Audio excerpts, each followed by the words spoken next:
Going against the widely accepted thinking that crime diminishes with age, observers have seen the number of seniors going to prison rise over the last 6 years. Now, this upward trend mirrors that in other countries. Now, last year, 486 criminals aged above 60 were sent to prisons here, a 50% increase from the number in 2013.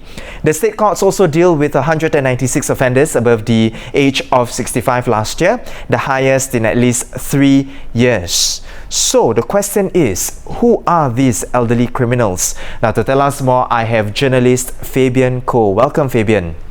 Hi. Now, Fabian, I understand that you interviewed Johan in your story. What is his story really? How is he like, when you met him? So Johan is a 70-year-old man. He's been in and out of jail 8 times, all for drug offences, since he was 21. So he's twice divorced. Yeah.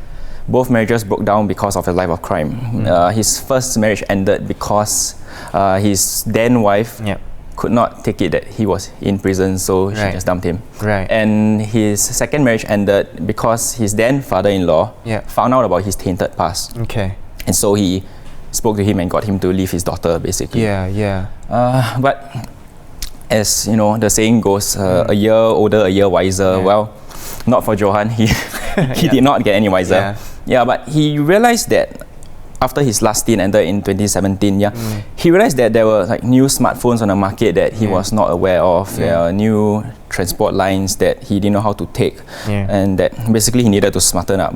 For example, when he went in until he came out, the entire downtown line was built and went into operation. So it's quite fascinating. So it was like a new world for him when he stepped out, right? Correct. So when you talked to him and then he talked about turning a new leaf and turning over a new leaf and all that, how was he like? Was he sad when he told the story to you, when he regaled the story to you? I got the sense that there was a bit of regret, of the youthful folly that went on into adulthood and how he could not get out of that spiral. But I also really felt like now he set his mind to it already, that this time he wants to stay out for good, that he will tap on every support system he has to stay on the right path and stay out of jail. Johan is of course one of the profiles. There was the other one where our colleague Kara interviewed, Peter, also not his real name. These are the few people that you guys spoke to, but on the whole, we want to have a better understanding. Who are these elderly criminals really? What is their profile, and why do they commit these crimes? Because like we said, as the saying goes, as you get older, naturally, with age, crime tends to diminish as well. So why do they still commit these crimes then?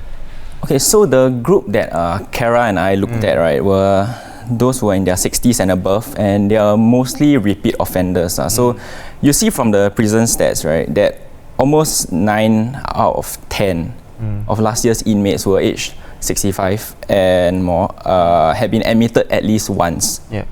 So the top 3 crimes that they committed were causing hurt, traffic offences, and like Johan, drug-related offences.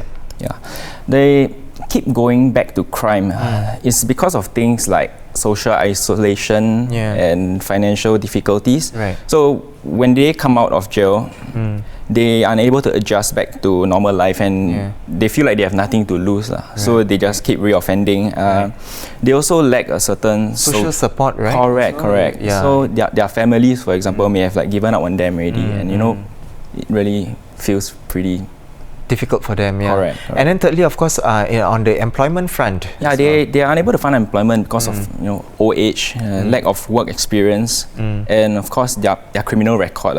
So they turn to what they know best, which is breaking the law. Breaking the law, right. And of course, Fabian, that said, fortunately for Peter and Johan, the 2 profiles that at least you and Kara interviewed, they want to do good now, and they've gone through rehabilitation, as it were. So what are some of these rehabilitation processes that are in place, so that they don't go back to they don't revert to their old ways? Okay, so we take a step backwards first. So when they are in prison, there are actually features like grab bars and handrails. They have been in place since 2015 actually, to cater to the increasing elderly population in there. And in fact, some prisoners are allowed to hold walking sticks and crutches to move around, which is quite unusual because usually prisoners, you want to give them something which they could potentially use as a weapon, right? Yeah, and so rehabilitation-wise, they have programs in there which help them to learn new skills, so that when they go out, they can find reintegrate nicely into society. And once they are outside, there are help groups like ISCOS, they help them readjust to society, slowly but surely, But okay, so one thing to note here is that experts actually say that this whole thing about rehabilitation for elderly ex-offenders, right? It is still very, very much new territory. For the very fact that it goes against the widely accepted thinking that crime diminishes with age, So that's why there hasn't been much research done into this area. So a criminologist spoke to said that the structure of a rehab regime for elderly criminals you would expect something that's very different from their younger counterparts. Like you have to consider factors such as they spend less time outside, they meet less people, so they are less likely to hang out with bad company, and they get physically weaker because of the fact that they're very old, they're unable to commit much crime. So if you ask me, this is a very interesting area for the criminal justice system to address and explore. Further, right? There you have it. You heard it from Fabian. Of course, Kara can be here to share as well the story. Now, we do have some comments in the comment section saying that, interesting story and all that. Now, for those of you, of course, who haven't already read the pieces that were written by Fabian as well as Kara, you can visit our website at www.straitstimes.com. Of course, you won't be able to see the faces of these two profiles. There is also a video, nicely taken as well. There is also a video on the two stories, so you can watch those as well. Once again, thank you so much, Fabian, for coming on board to share more on the trend. It seems as though that there is a rise in elderly committing crimes.